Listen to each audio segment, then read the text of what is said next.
I'm making some of the bouquets right now. I already have 4 made, but I had enough flowers to make a couple more, and that'll also make the cart outside look nice and full and give people lots of options if they stop in.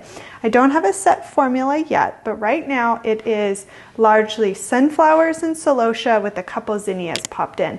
I'm aiming for 5 sunflowers per bouquet because that's kind of like the focal, and then about 5 celosia and a couple zinnias popped in there. So I'm gonna work on that.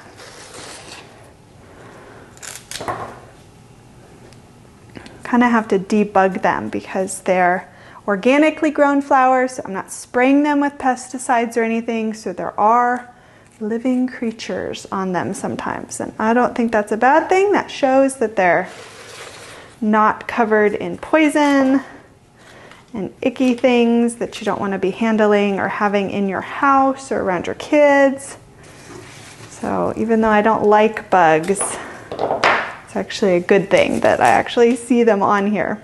But I can still try to get them off before I sell flowers to people because they don't need my bugs.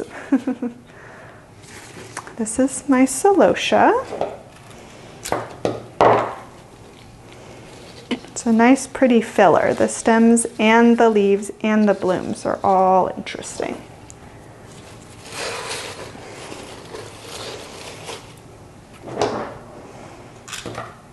Taking the leaves off because you don't want leaves under the water because they'll rot and make the water all funky, and then you affect the life of your sunflowers.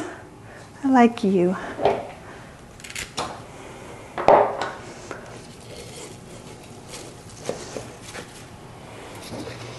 Hopefully these go to happy homes for people to enjoy.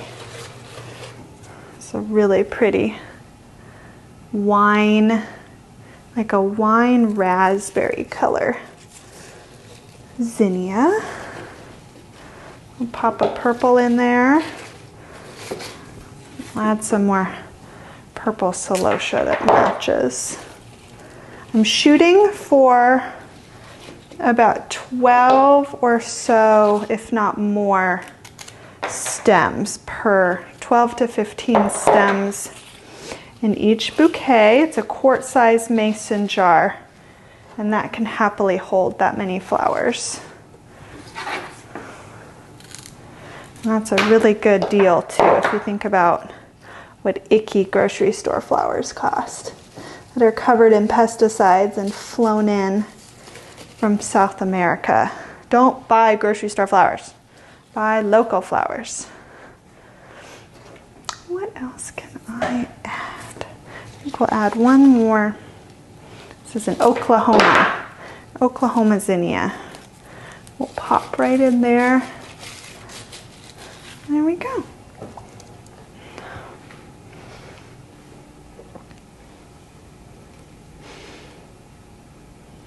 Sunflowers all around. I love it. I'll make one more. And I'll tie my little logo on it so they can remember where they got the flowers if they want to get some more. How many sunflowers do I have? Not 5, but I have more zinnias. So we can do it that way. Come here. So the tricky part is you want to harvest sunflowers, like I said, when they're cracked like that for longest vase life.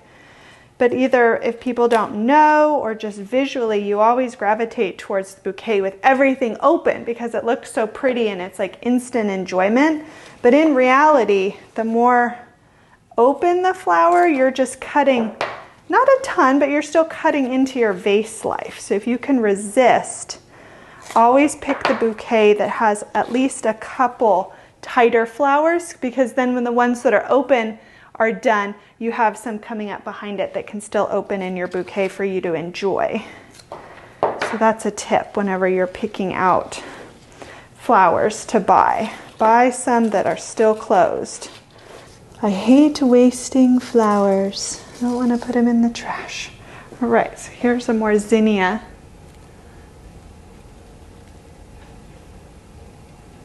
concentric one. I can look on the bottom here to check.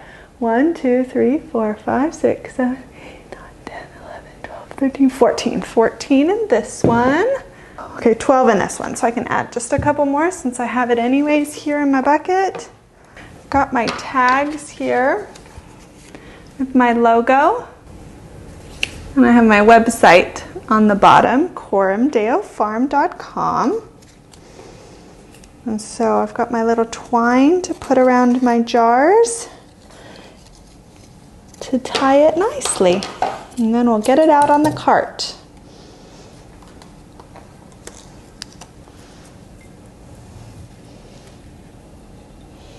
All right, one done. All right, let's get these babies outside.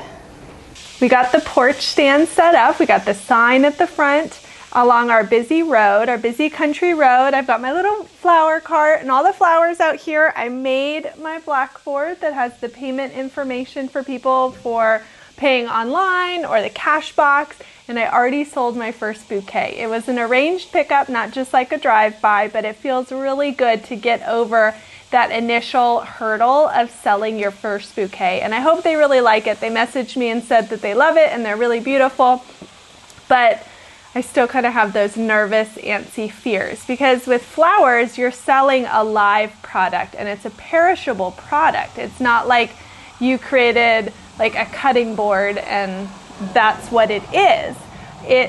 If you don't water it properly or you put them in direct sunlight or something happens and the flowers just die sooner than I want them to, you get nervous that people aren't going to be happy with them or complain, but I have to get over that. That's just female emotions. I'm really excited. The flowers look beautiful. One thing we are testing is it's very hot here. Everything is in the shade because flowers that have been cut do not want direct sunlight. So we have them in the shade, but the ambient temperature is still about 90 degrees here under the porch, which is not ideal. Flowers are typically stored in coolers or in more like 50-degree temperatures to expand or extend their life. So I'm doing a little bit of a test here to see like how do these flowers perform just sitting out here on the porch in this heat, and can I constantly have flowers out here for people to just pull in and buy, or do I need to be a little more sensitive about the time of day that I have the flowers out, like in the morning from 8 to 10, and then in the evenings maybe when people are driving home from work they can come in and grab flowers, but during the heat of the day it's just a no-go and I have them stored in my cool room. We're kind of running that test. But this has been an interesting experience trying to think of all of the marketing business side of things that you need to do in order to sell flowers. I know how to grow flowers. I've grown them before. I'm growing them at a much bigger scale right now, but I'm familiar with these flowers and I know how to make arrangements and all of that, but then you get to the sales part and you have to think like, well, how do people pay online? What do you need to set up? You want things to look professional and not like it's just a backyard gig. You want it to look like it's an actual professional business, not just my home.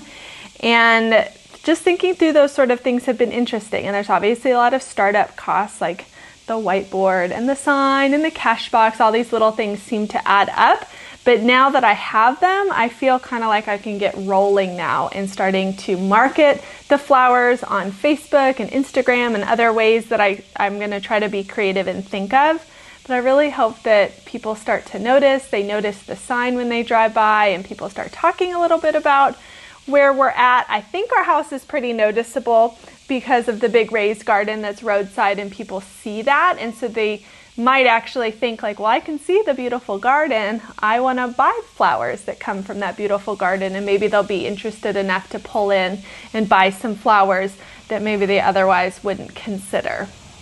But this has been an interesting process. It's nice to finally launch. I know we made so many videos early in the season where we were kind of in the dream phase or the planning phase, or we're just even June felt a lot like the waiting phase as I was waiting for everything to bloom. And now I'm finally here, and hopefully, prayerfully, things kind of just get launched from here now that I've done a lot of the groundwork for selling flowers and making this an official, real professional flower farm.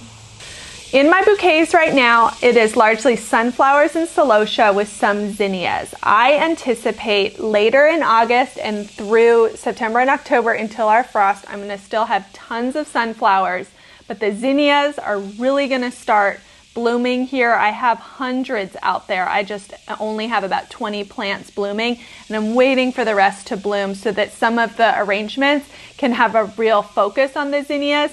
And my cosmos will get going when the temperatures cool down a little bit. So I think they're going to be super happy in September.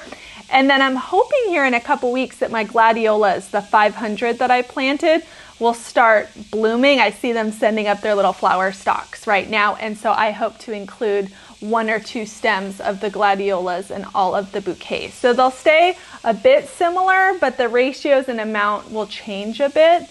But I think they make for a really great display of kind of the best summer flowers. So if you're local to Claremore and you watch some of my videos, and I know there are a few of you out there which I absolutely love, or you're in the Northeast and somewhat drivable to Claremore, buy my flowers. I am going to have them available when the sign is out, but I recognize if you're not super close to me, that's not the most convenient. So just message me on Facebook, leave me a comment here, and I can just put together a custom order for you and arrange a pickup time. You don't have to think you need to like wing it and hope that flowers are out. Like just message me. I'd love to make a bouquet for you. Or even if there's a custom that you want it bigger than a mason jar, you'd rather just have a bigger bucket of flowers even that you can play with at home and arrange at home, or if you have an event, baby shower, any of that, I'd love to supply flowers. So it's not just this is just what I'm starting with as an easy sell to get our name out there, but I'm fully available to do anything more that you might need. I'm planning in a later video to make a separate video about why I think it's really important to support local flowers, and not just my own, but local flowers in general, and to get away from the grocery store and even some florists that aren't arranging with local flowers, and to kind of explain why and why I feel so strongly about it. So look for that in a future video to hopefully convince you that local flowers are just the better thing to support, and spoiler, better for your health. What is your greatest worry? That the flowers are gonna get back to people's houses and just go like, and then people are gonna be like, these are trash, like Facebook on like Claremore complaints. It's gonna be like, these are terrible trash. Do you think we're too professional? Are we too wonderful for the people? I mean, like most places are just, they take their cardboard sign and it's almost like a badge of honor to put a cardboard with magic marker that just says like handwritten fresh flowers. Ours is a professionally printed sign. Actually, to be honest, I've never thought about maybe what people think about more like low budget. But I'm a little more of a champagne person, so I don't feel like I ever would be comfortable like launching at the beer level, even if that doesn't get me to like a profitability as fast. I like to be polished and to put the best foot forward from the start, and so maybe that is why it took a little longer in some respects, but I feel really comfortable with where this is now. I love the sign, it brings me joy. I love this setup. I feel confident about my flowers and that I have enough flowers in the vases. That in our website that you've been working on, we'll link our website that Eric built out in the description box below. I just feel good about that, and I think it stands behind the quality of our product, that it's not just we're winging it and we want your money while we wing it. I want it to be a little more polished and thought through experience for someone that buys my flowers. I think it's important that the product reflect you, and not everyone is the same, and so different people and different businesses are going to offer different experiences.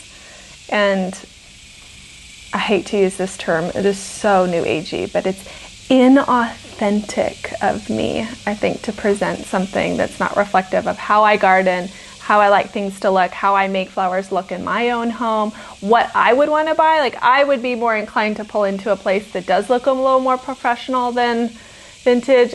Other people, that might not be the case, and that's fine. You don't have to be all things to all people, but I want to be me, because I think that's the easiest way to not burn out. I think you burn out. Like, if someone that's a little more wing it and they try to do it a different way, well, you're just gonna burn out and it's not as sustainable because you're trying to be something different. And I just feel better about like we launch Alex style, and then we can maintain Alex style, Coram Deo style, because Eric is the entire, these are me. Everything else is either Eric's vision or me telling him what I think I would like, and then he actually executes it. So I cannot and should not take full credit, or even half credit, to be honest. I hope you enjoyed this video. I want to give a big thank you to all of our subscribers that seem to have kind of been with us since we launched the channel in March, and really started with us when this was conceptual and dreaming and we were just breaking ground. And it's so excited to be able to make a video for you where the flowers are blooming and I'm selling them. So thank you for following along. I really appreciate those of you that comment or you share our video in various Facebook gardening groups or just message me encouragement. We really love that, and we love that people are interested in what we're doing. And if you're new to the channel, you should subscribe and continue to follow us in our journey. Eric and I are already talking about our big 2023 plans and what we're planning on growing and offering in the spring season, which unfortunately we missed because of the timing of our move. So there's super exciting things to come. So thank you, subscribe and share, and come back for later videos.